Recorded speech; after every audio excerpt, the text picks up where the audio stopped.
The Williamsburg Chapter, Virginia Society of the Sons of the American Revolution, I would like to welcome you to our annual commemoration of the Battle of Spencer's Ordinary, fought on June 26, 1781.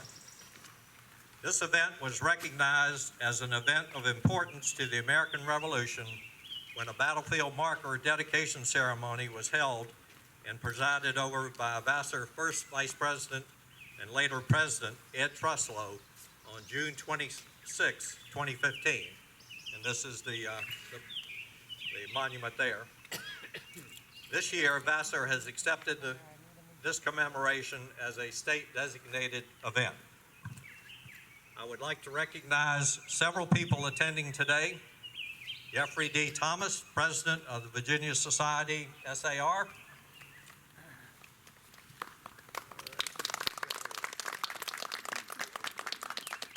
Sarah Cox, President of the Virginia Society, CAR. I don't believe Stacy Wojciechowski is here. I have not seen. Here. You're here. Good. Okay. We'll recognize Stacy, Senior State President, Virginia Society, CAR. And of course, I want to thank the 10 SAR, 3 DAR, and 2 CAR chapters and members of the public helping us to commemorate our patriot ancestors today. At this time, will you please stand for the invocation by our chaplain, Jim Morford.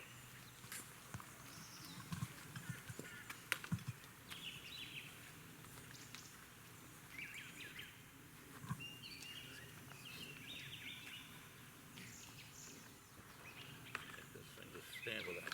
I got it. Here we go. Maybe. Let us pray. Almighty and ever-loving God, we thank you for the brave patriots who 281 years ago engaged the enemy here at Spencer's Ordinary, in a battle which, although fought to a draw, signaled the beginning of the end of the American Revolution. We thank you for the privilege of gathering in this place to celebrate our American heritage. It was through your power and grace that our forefathers won their liberty and bequeathed it to us to safeguard. We thank you for the courage and dedication of those who laid down or offered their lives to defend the gift of freedom. Grant, we beseech thee, that we and all of the people of the land may be ready to follow their examples of courage and loyalty. Give us the courage and the strength to preserve our liberties in righteousness and in peace. Amen. Amen.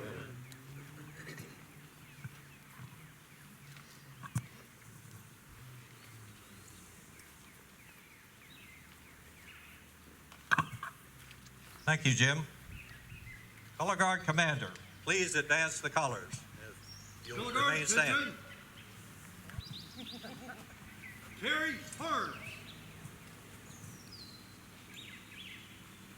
Forward, march.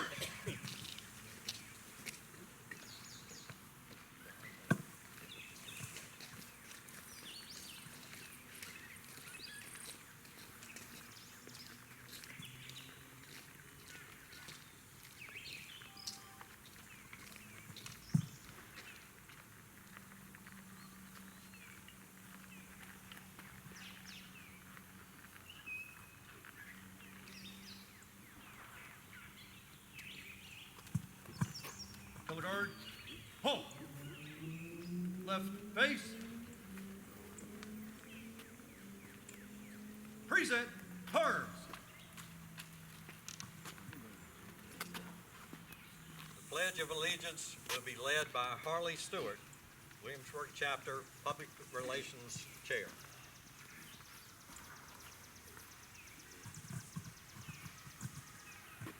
I pledge allegiance to the flag of the United States of America and to the republic for which it stands, one nation under God, indivisible, with liberty and justice for all.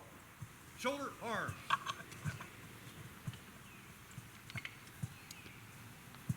Color Guard Commander, please post the colors. Post the national colors.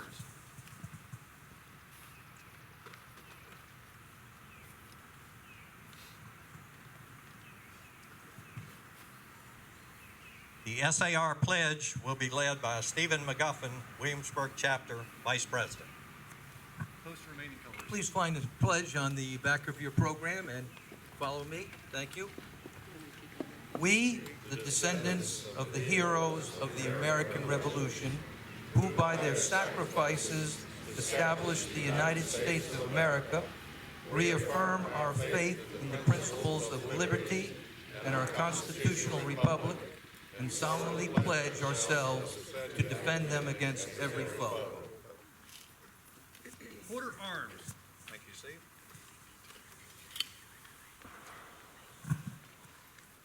Now I would like to invite Jeffrey D. Thomas Ford to provide greetings.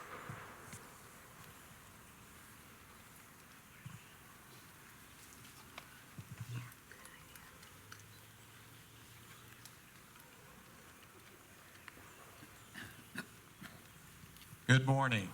It's my honor to be here today and to bring greetings on behalf of the Virginia Sons of the American Revolution. It's 29 chapters and over 2,000 members at this commemoration of the Battle of Spencer's Ordinary. As Roger mentioned, this commemoration for the first time has been recognized as a Virginia SAR state-designated event this year. And I commend the Williamsburg chapter for organizing this event each year and helping it to earn this special state recognition.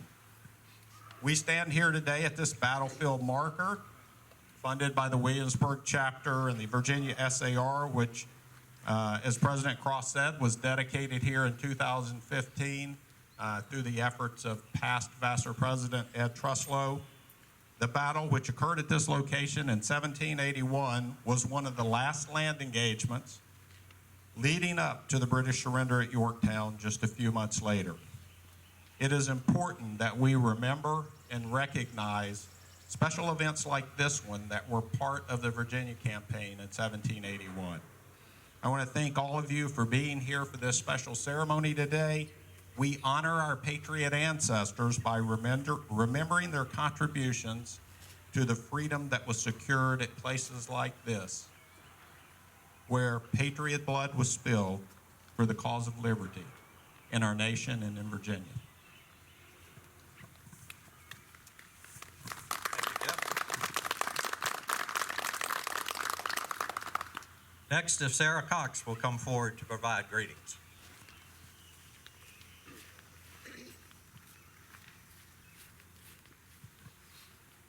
I am honored to bring greetings on behalf of the Virginia Society Children of the American Revolution. It is a pleasure to be here for Spencer's Ordinary Commemoration. The Battle of Spencer's Ordinary was a skirmish that took place on June 26, 1781, in the late American Revolutionary War.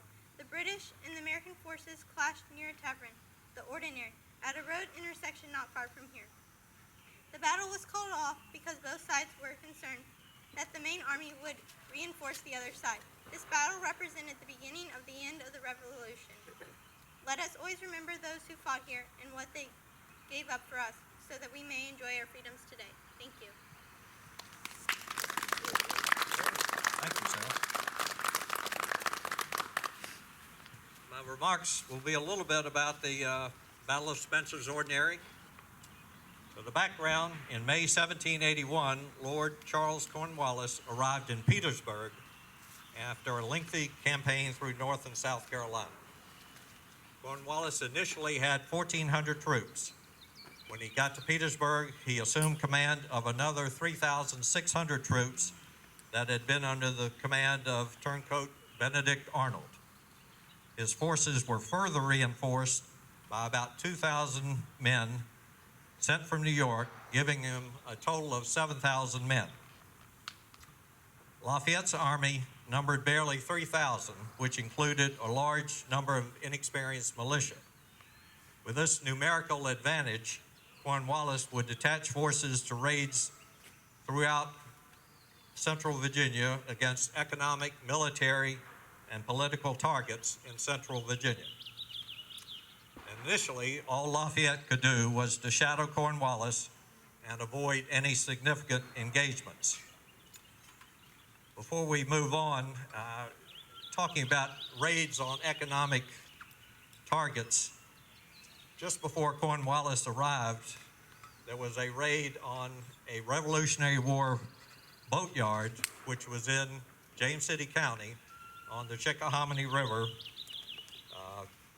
down Forge Road, for those that live nearby, in the Chickahominy Haven area. There were 3 boats in the yard at that point. 2 were destroyed and were found in the river in 1994, and a third was scuttled on land or burned on land.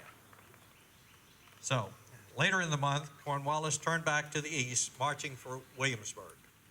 Lafayette's army was reinforced and grew to 4,000 with the arrival of General Anthony Wayne and additional militia under William Campbell.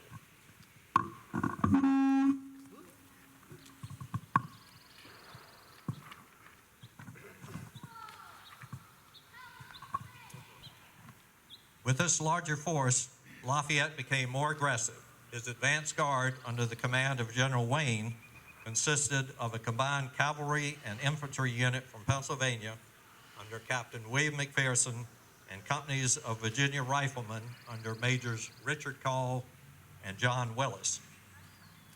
As Cornwallis approached Williamsburg, Lafayette and Wayne received word that Lieutenant Colonel John Graves Simcoe and his Loyalist Regiment of Queens Rangers were returning from a raid to destroy boats and forage for supplies on the Chickahominy River. Simcoe's full force included, in addition to the Rangers, a few companies of Hessian Jaegers. On the night of 25 June, Wayne sent most of the advance guard under Colonel Richard Butler, including McPherson, Call, and Willis, to intercept Simcoe's force. A forward party of about 120 dragoons and light infantry under McPherson caught up with advance companies of Simcoe's force near Spencer's Ordinary, a tavern at a road intersection about 6 miles north of Williamsburg. So now the stage is set, the battlefield. The road intersection that I just spoke of is approximately where Long Hill Road and Centerville Road intersect at the light where you entered the park this morning. Spencer's Ordinary is believed to have been directly across from the gas station that's there now at the entrance to Freedom Park. While the main action was around the current intersection, some maneuvers extended westward to near where we are standing today. The battle. Simcoe's troops were on the road heading towards Williamsburg. When they got to Spencer's Ordinary, Simcoe stopped to consolidate and rest his troops.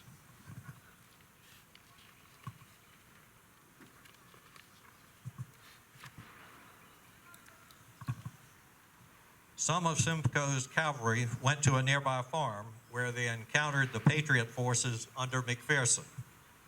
Simcoe's cavalry charged McPherson's formation, breaking it up. McPherson and a number of his men were unhorsed in the melee, and several were taken prisoner before the leading edge of Butler's main force began to arrive. This force included the Virginia Riflemen, which, as with other Revolutionary War battles, had a significant effect and stopped Simcoe's advance. Simcoe ordered most of the infantry up to support his cavalry and sent the Jaegers and light infantry into the woods on the right to flank the arriving enemy column. After several back and forth fighting, Simcoe disengaged to fall back towards Williamsburg upon hearing that Lafayette's main force was approaching. Butler did not pursue, believing that Cornwallis would soon arrive with heavy reinforcements. Butler eventually fell back to Lafayette's camp near Tyree's Plantation, and for locals, that's on Route 60 in Lenexa, near the New Kent-James City County line. Casualty estimates are varied, but the Patriots were reported to have suffered 9 killed, 14 wounded, and 32 captured, while the British losses were reported to be 11 killed and 25 wounded.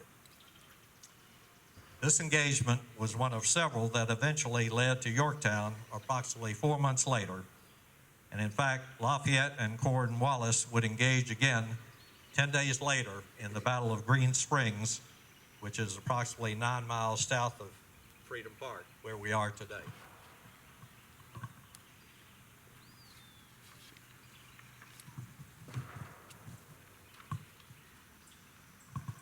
At this time, I would like Harley Stewart to come forward for the wreath presentations to honor our Patriot ancestors who fought here 240 years ago.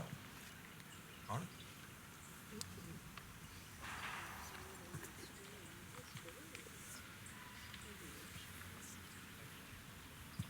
Thank you. On behalf of the Virginia Society Sons of the American Revolution, a wreath will be presented by Jeff Thomas, its president.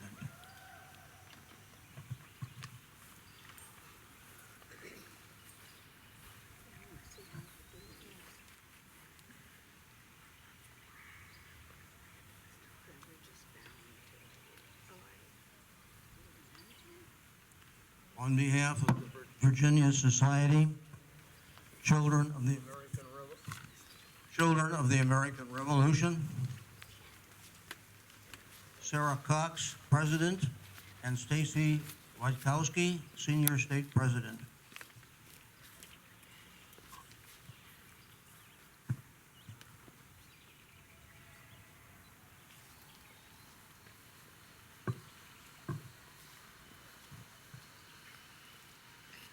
On behalf of the Colonel Fielding Lewis Chapter SAR, Paul Cox.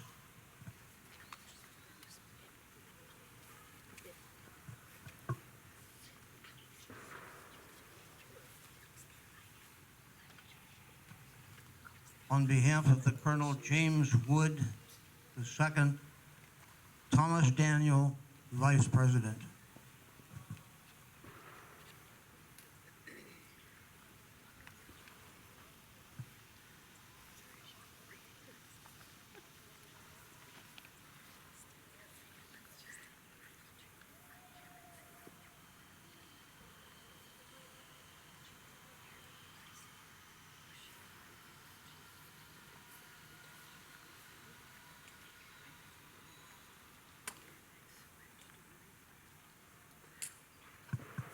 On behalf of the Colonel William Grayson SAR Chapter, Charles Mills.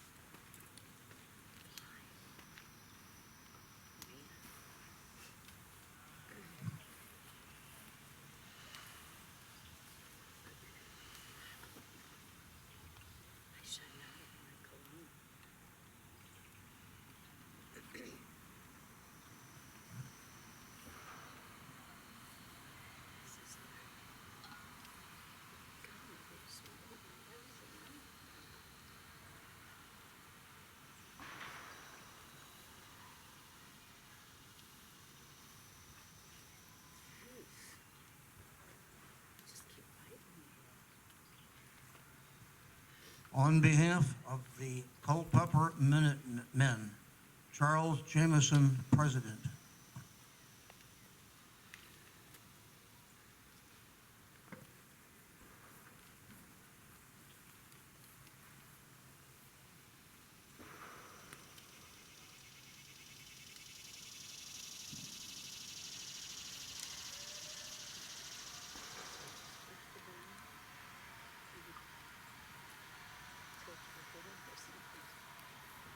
On behalf of the Fairfax Resolves SAR Chapter, Dave Cook, President.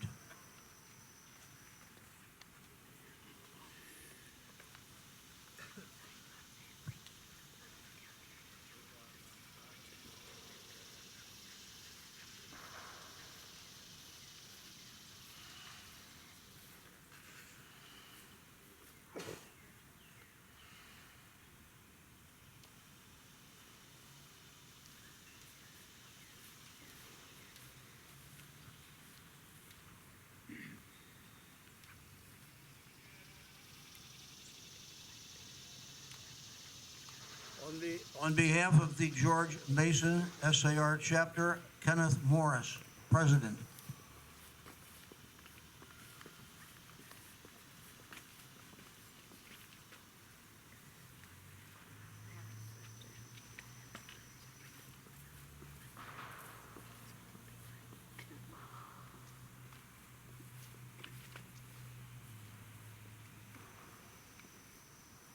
On behalf of the Thomas Nelson Jr. SAR chapter, Gary Hodges, President.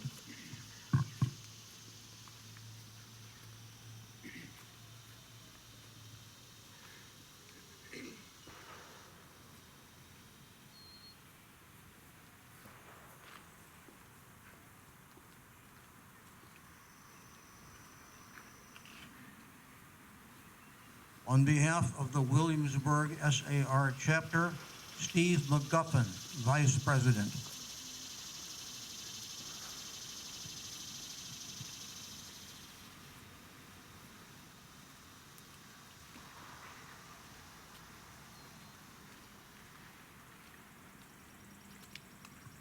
On behalf of the Ann Wager DAR chapter, Sandra Reese, First Vice President, Regent, I'm sorry.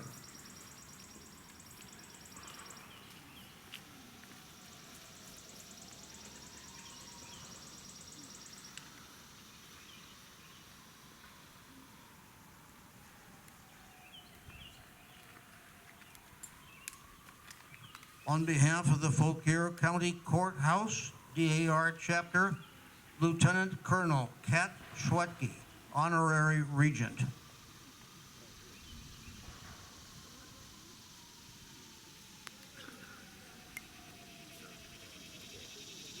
On behalf of the Williamsburg DAR chapter, Robin Doucette, First Vice President, Regent, I'm sorry.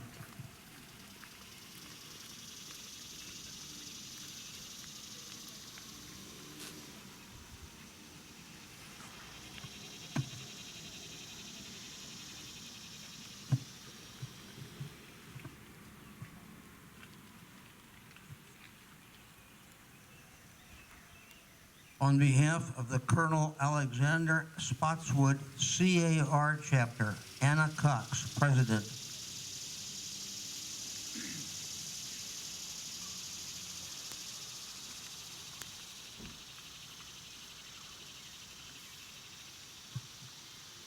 On behalf of the Colonel William Grayson CAR chapter, Justin Thomas, President.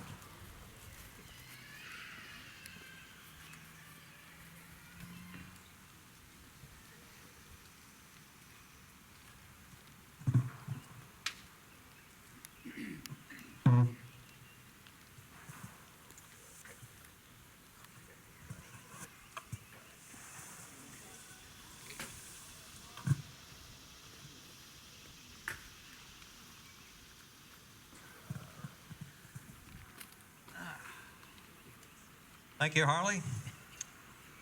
Color Guard Commander, please retire the colors.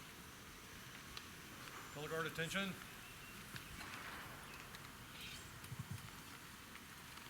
Retrieve the colors.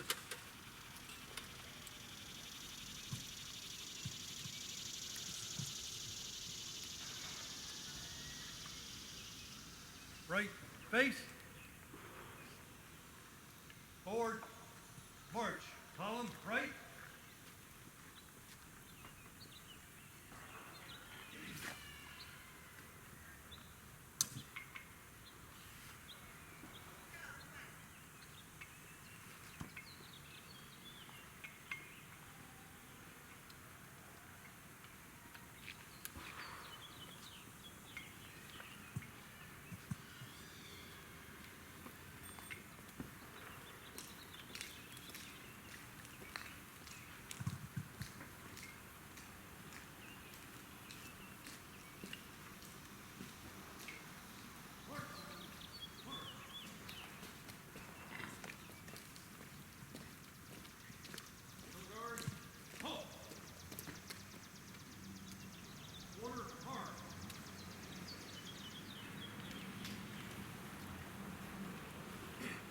The SAR recessional will be led by Hunt Merriman, Williamsburg Chapter Registrar. Please join me in reciting the SAR recessional as found on the back of your programs. Until we meet again, let us remember our obligations to our forefathers who gave us the Constitution, the Bill of Rights, an independent Supreme Court, and a nation of free men.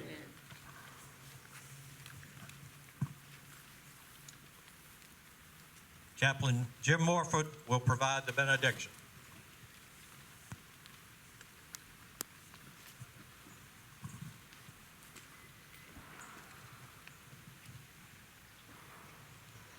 Let us now depart this place, embracing in our hearts and in our lives the instruction of George Washington, who said it is our duty to acknowledge the providence of Almighty God, to obey His will, to be grateful for His benefits, and humbly to implore His protection and favor. Amen.